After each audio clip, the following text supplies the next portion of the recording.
Did you see Tamika and Tasha getting into it on Instagram? No, I had seen a little glance of it on that Pillow Talk page, but I ain't tuned into it. What was that about? OMG. I guess it was over their baby daddies. You know they got their baby daddies. It's the same dude, and they babies are only 6 months apart. The typical. It's going on. Niggas. Tell me about it. Ain't Pillow Talk supposed to be coming on right now? Oh yeah, Tamika's supposed to be on there. Turn it on. Oh, turn it on right now.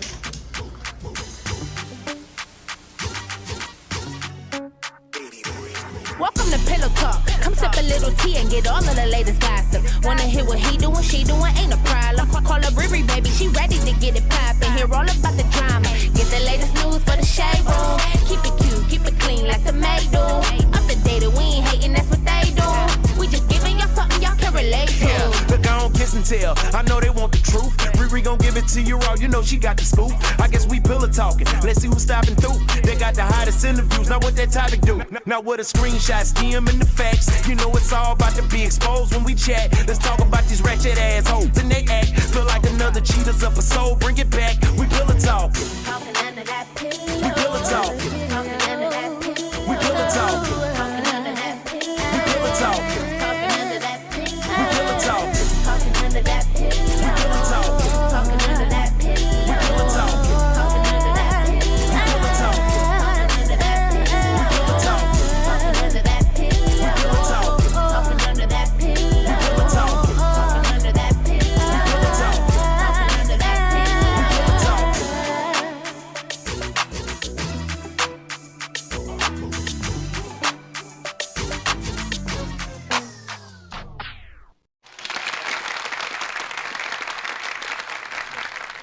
Hey everybody, welcome back to another episode of Pillow Talk Houston.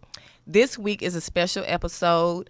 At Pillow Talk Houston, I don't want to just, talk about relationships and sex and skits and stuff. I also want to talk about things to help the community. Every year we have millions of people, Americans, face the reality of living with mental illness. May is Mental Health Awareness Month. So I wanted to bring in a licensed therapist to talk to us about mental health. So please welcome Leah, the therapist, to the show. Hello. Thank you for having me. Yes, ma'am. Okay, so how did you get in the field and how long have you been a therapist? I have been a therapist for 7 years, in private practice for 2 years. I started off I was a criminal justice major with a psychology minor. I wanted to be a lawyer. I always told myself I was going to be like the female Johnny Cochran. My last year of college, I started working at a domestic violence shelter, basically there for an internship.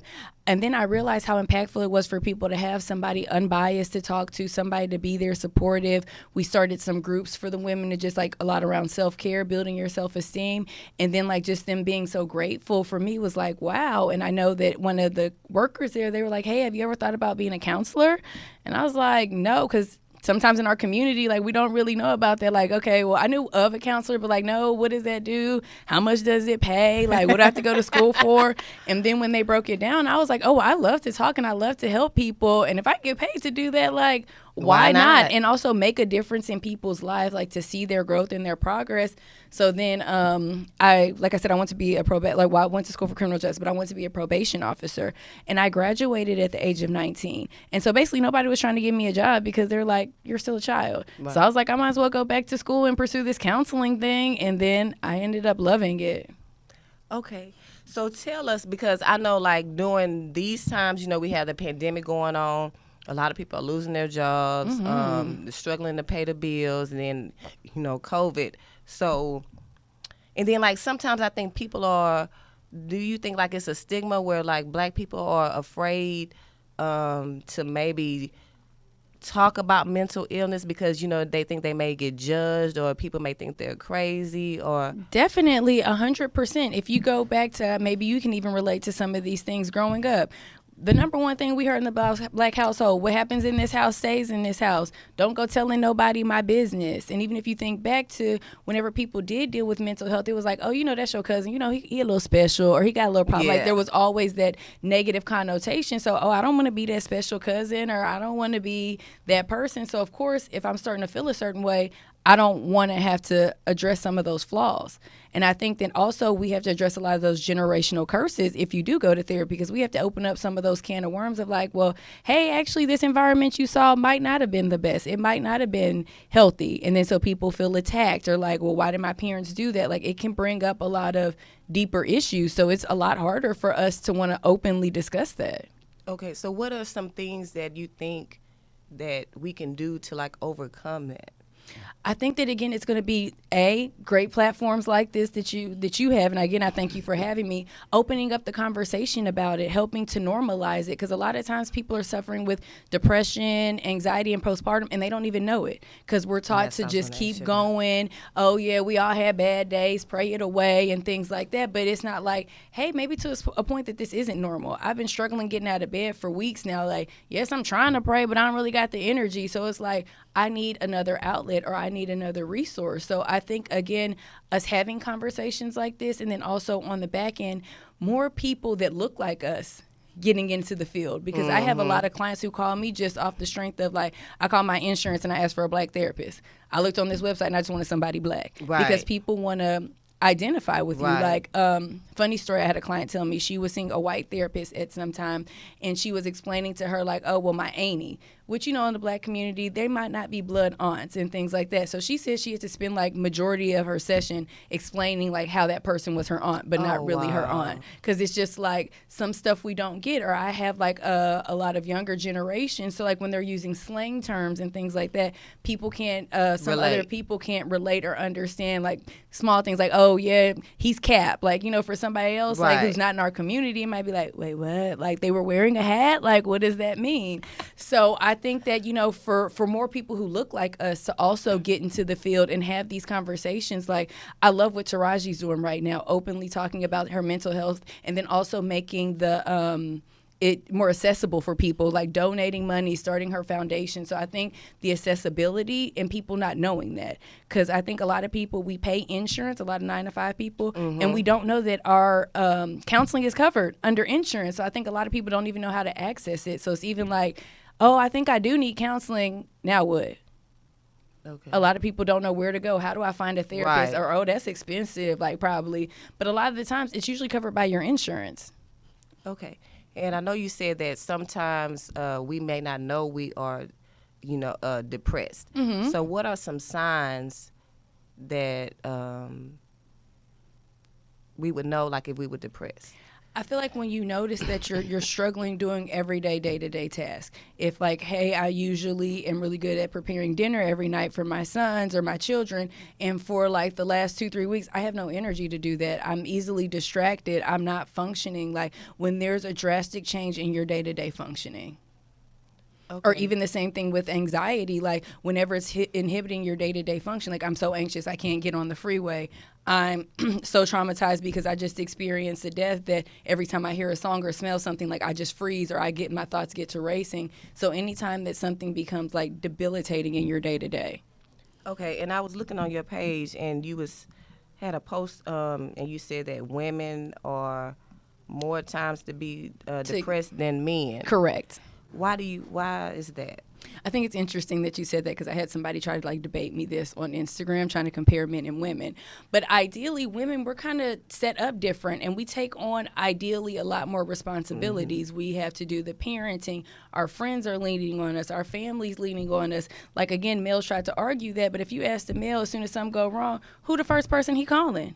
His mama. So therefore, again, a lot of stuff falls on women, and then naturally women were nurturers, so we might even be taking on stuff that's not even our problem. Like, oh, I got this coworker who's down, I naturally want to nurture, so I want to help her. Should I be doing that? No.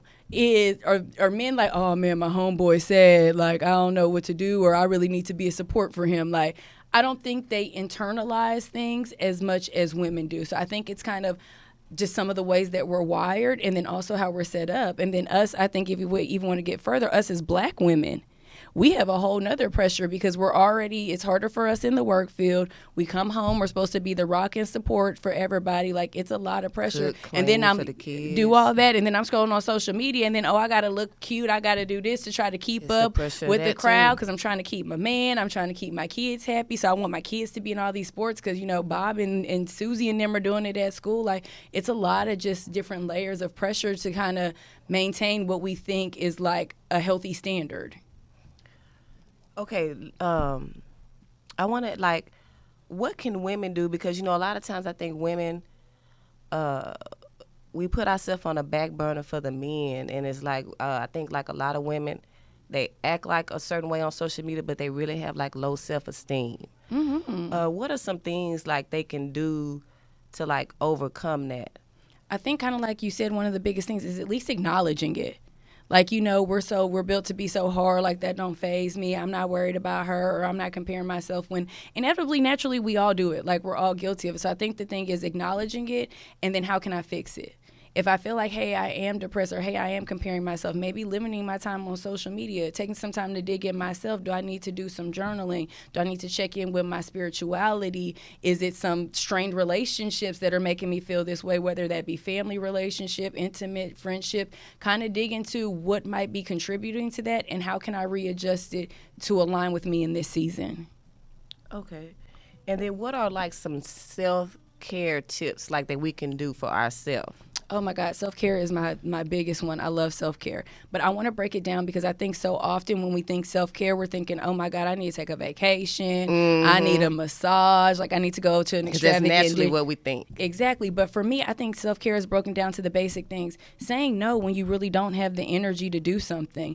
Putting your phone on do not disturb so you're not being kind of distracted by outside things. Taking a bubble bath just to relax your mind. I know me as a mom, sometimes grocery shopping by myself, cleaning my house without a little person behind me messing it up, like finding what are those small things that bring you peace. But I also ultimately think just emotional boundaries, because us, if we want to go back to like women, we overextend ourselves. Okay, my mama need this, so I can't tell her no. My best friend need this, I don't want to tell her no. Well, these kids, I for sure got to do it for them. And then of course my man, I want to keep him happy. So it's like, at what time do you realize that like I can't do it all?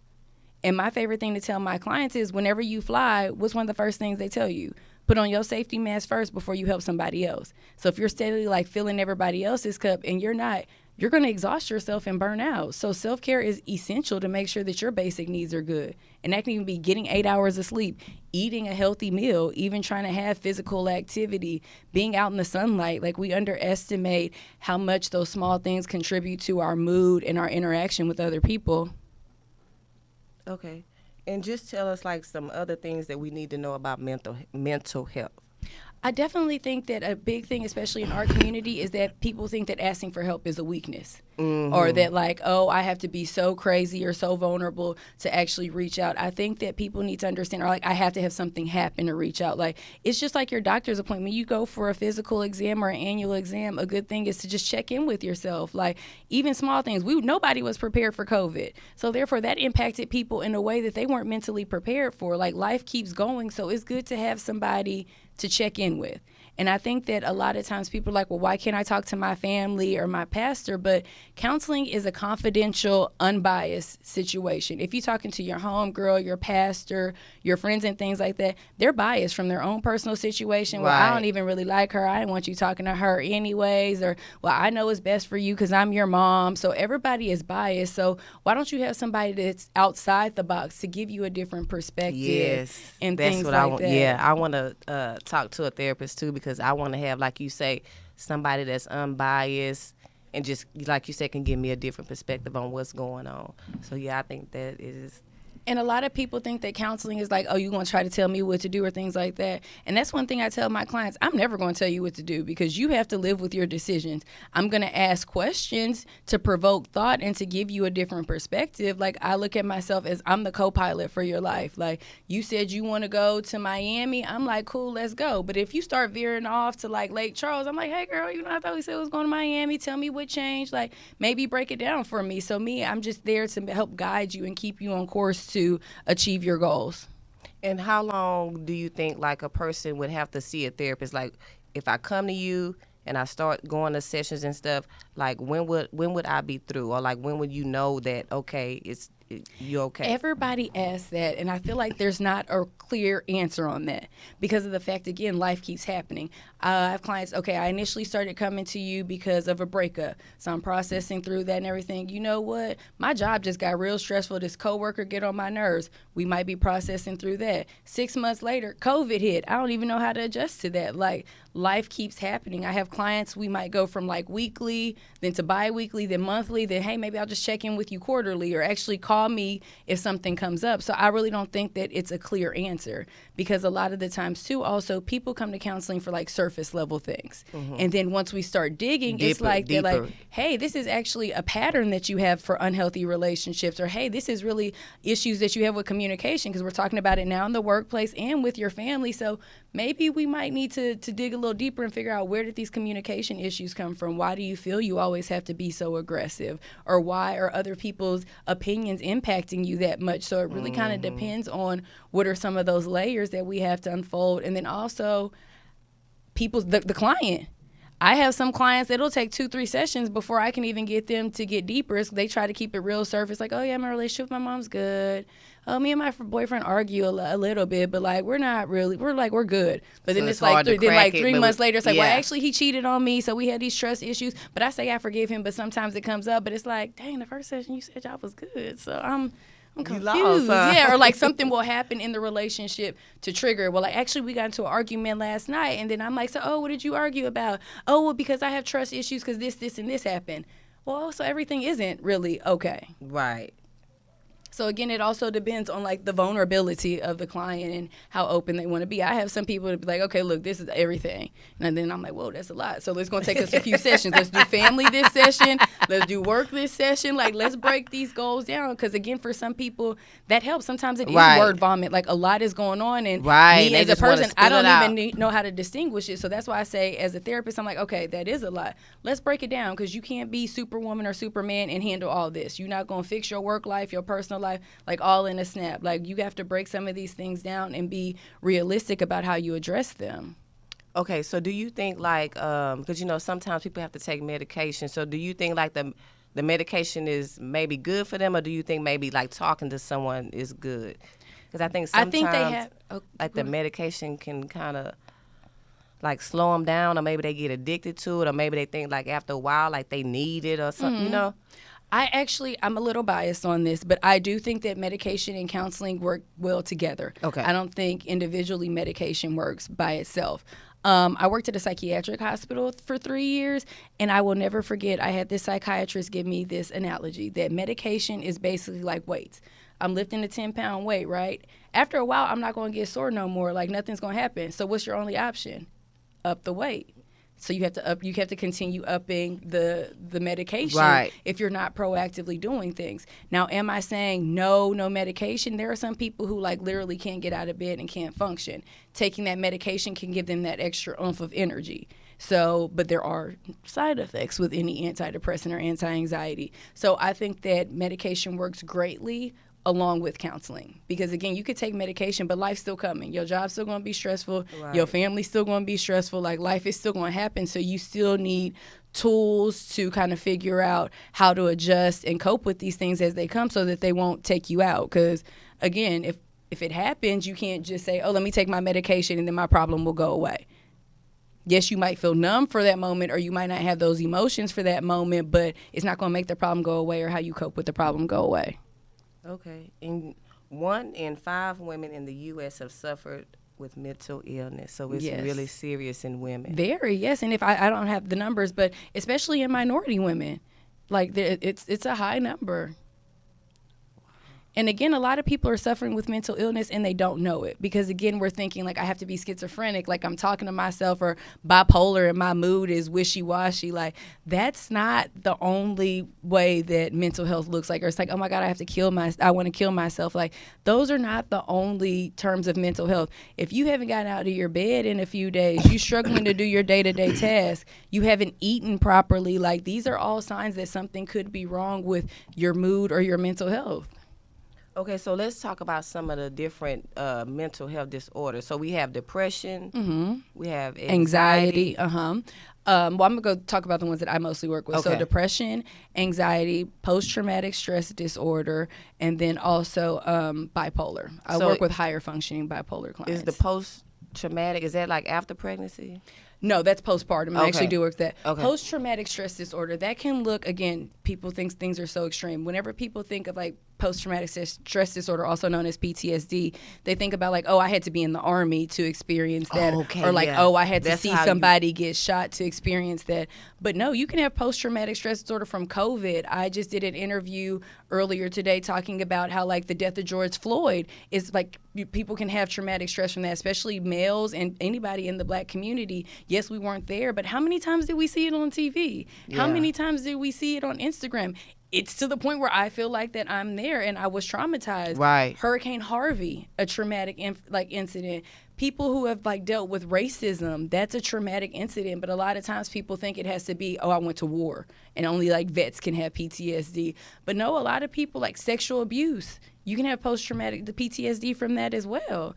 Any type of domestic violence, like there's a lot of other things outside of like militant causes that can cause PTSD. A car accident. Okay.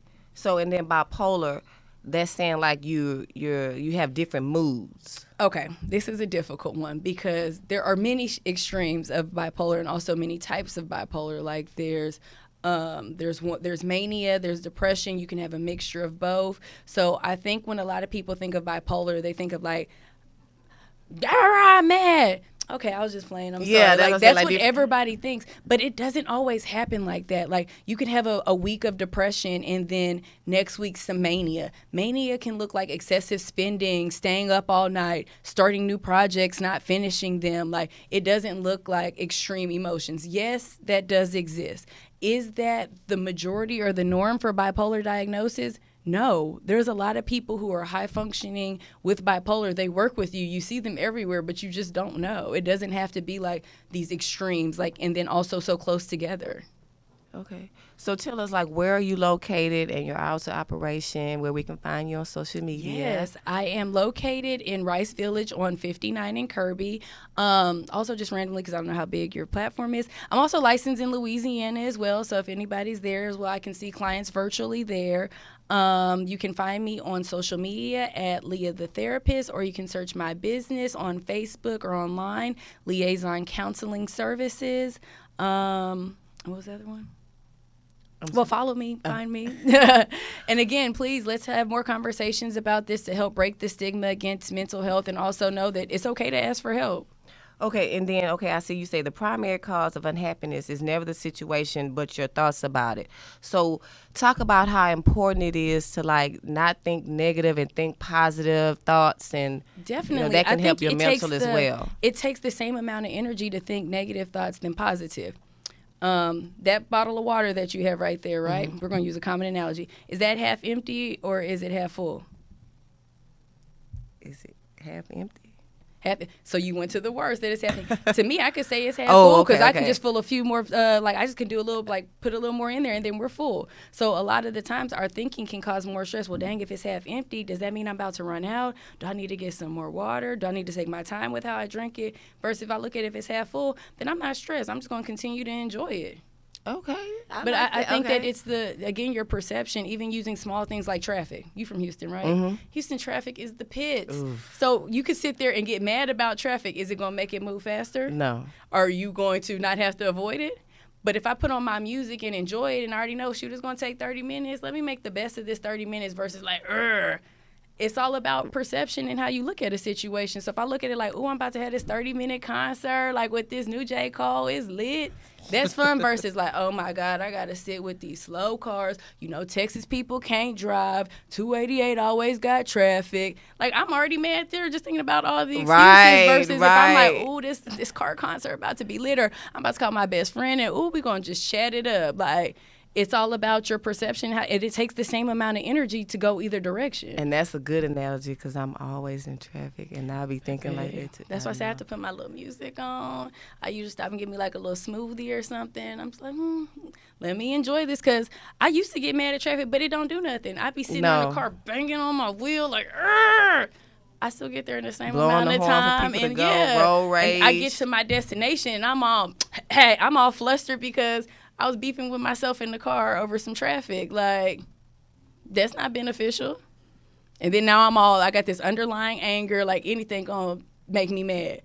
Why they moving so slow in the store? I got places to go. Like, it doesn't chill. Okay. And so before we go, is there anything else that we need to know about maybe, okay, how do we find, give us some tips on how to find a good therapist? Yes, okay, that's a great one because a lot of people always ask that, how do you find a therapist? There are a lot of databases that you can search therapists from and also kind of filter them to your preference. A big one is Psychology Today. You can filter it by sex, race, specialty, insurance accepted. Therapy for Black Girls is another great one. Taraji P. Henson, the Boris Henson Foundation, they actually have a directory as well, and that's for people all over the United States. One locally here in Houston is Melanin and Mental Health. They have a directory. All of these are free, and if you type in, like on Google, therapists in Houston, I'm sure that all these search engines would come up. And I recommend these for people to find a counselor because you can read their profiles. And again, you can filter it, what's best for you, what type of specialty do they have. So again, you can tailor it more to you. And I always encourage people, read people's profiles. I know we don't like to read a lot because we're in a society where we want to move fast, but read people's profiles because for me, in my profile, I say that, I'm a Christian woman and I do offer faith-based counseling. Now, would I want somebody who's an atheist to schedule with me, or would it make the most sense for an atheist to schedule with me? No, but if you didn't read my profile, and of course that's not like at the top of my profile, right? But if you don't go through and read these things, you don't know. Or if like somebody's like, oh, I specialize in working with children or adults, but you're a minority woman going through a breakup, that's not a good fit for you. So I think that please just read the profiles so that you can be better educated and make sure that you have the best experience. And also, if one therapist doesn't work for you, there's more out there. Mm-hmm. It's okay to we're not compatible. We have different personalities. Like, there's so many modalities of therapy that we all practice that I think that that's another reason to read the profile. But if not, also ask questions. And just because it doesn't work out with one person doesn't mean therapy's not for you. Because somebody might practice like talk therapy. Somebody might practice like hypnosis or like cognitive behavioral therapy. So like, you just might not have like their therapeutic style. That doesn't mean that therapy is not for you. Right. So anybody who's had a negative therapeutic experience, I would definitely advocate to try again. Maybe just be more choosier when you do it. Actually doing consultations with people as well. Okay. I think you provided a lot of great information. And if anybody has any additional questions, because I really just want to put the information out there, I have no problem with DMing me, emailing me, even if it's a basic questions like, how do I find out if my insurance covers counseling? What is an EAP? How do I use an EAP? Or like, hey, I might not want to see you because you're too far, but do you know somebody else? Like, right. If you have any questions, please feel free to reach out to me, direct message, email, or anything like that. I love to provide information, because if you're to the point where you say you want help, I want to help be that segue to get you to where you need to be so that you can grow. I love it. I love it. Thank you so much. Thank you so much for having me. Taking out the time to come. Yes. I hope this show helps somebody. Please, get help if you think you need help. And thank you so much. And we will see you guys next week.